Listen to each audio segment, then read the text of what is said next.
lays the predicate and the foundation for the development of a weather satellite that will permit man to determine the world's cloud layer and ultimately to control the weather, and he who controls the weather will control the world. Pay attention. He says we are going to increase the number of intense weather events. This is not a slip of the tongue. Look how much money they gave to this program. Government response. And that response is to increase the number and intensity of the extreme weather events and be wary we're going to use all the resources available to the government to do it. Is everyone here? That's a dumb question because you're not here. How would you know you weren't here? I want to reiterate that appreciation today. I also convened my entire cabinet as part of a whole of government response. And that response is to increase the number and intensity of the extreme weather events and be wary we're going to use all the resources available to the government to do it.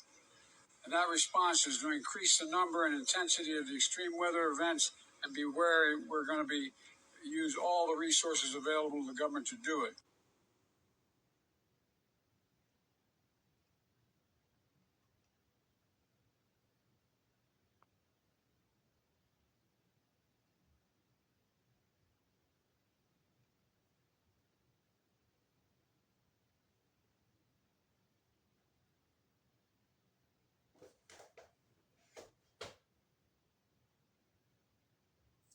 Pay attention. In the 20th century, clouds were seeded by numerous countries around the globe with various chemicals to produce rain. China was just doing this over the summer in Beijing to make sure that there weren't any rain, that there wasn't any rain during the Olympics.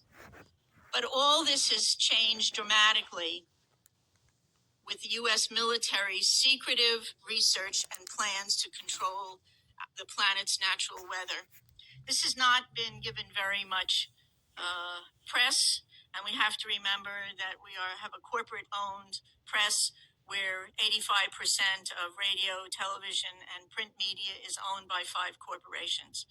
So they're not going to talk about things that are of really serious consequence, and that's somewhat of the blessing, a mixed blessing of the internet, but there's certainly plenty of information on weather modification. The Air Force is on record as saying, quote, they want to control the weather by 2025, and we are not talking about just seeding the clouds for rain. Weather modification means, quote, any activity performed with the intention of producing artificial changes in the composition, behavior, or dynamics of the atmosphere, unquote. And as of April this year, there are more than 150 different weather modification programs around the world. Since about 2000, the Department of Defense and the Department of Energy have been spraying the entire United States sky with a toxic brew of chemicals and other biologic agents. Just want to show you something. We have 2 different kinds of trails in the sky right now. One are called contrails. How many of you know what contrails are? Contrails are what have been around from the ends of planes since World War II. These are very, very short exhaust trails that usually evaporate within a few minutes. You just look up at the sky and you'll just see a jet sometimes with 4 trails, but it evaporates pretty quickly. How many of you know what chemtrails are? Nobody.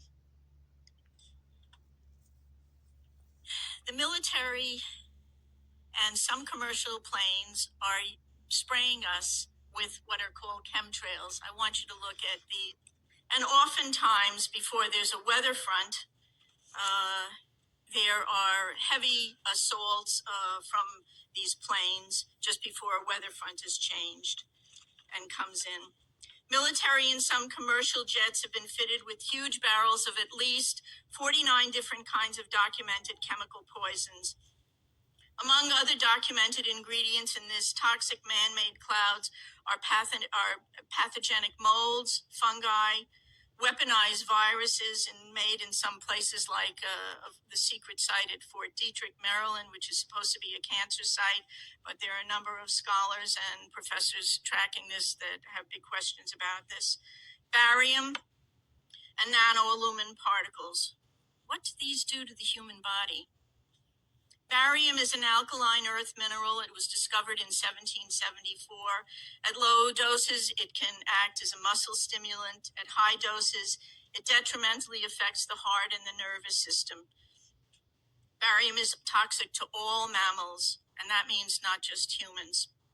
Aluminum, which is the most abundant metal in the Earth's crust, is known to diminish kidney function and destroy brain cells and cognitive function. Just think about it. Just between the aluminum and the mercury that we're breathing all the time, we've got already a serious issue about brain function and cognitive function.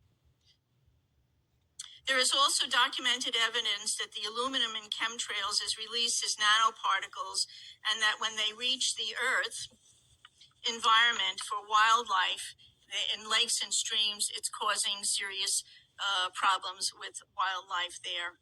Researchers are also finding that nanoparticles interfere with the growth of plants. Nanotechnology is totally unregulated. Just this past month, a new research report came out showing and documenting for the first time that these nanoparticles actually go through the skin. Well, if you breathe them, whether they go through the skin or whether you're inhaling them, it's still a problem, a serious problem. This excerpt is brought to you by the Massachusetts School of Law, the leader of reform in legal education and the leader in multimedia education for the public. To view the full interview and for a full listing of MSL's programs, log on to mslaw.edu.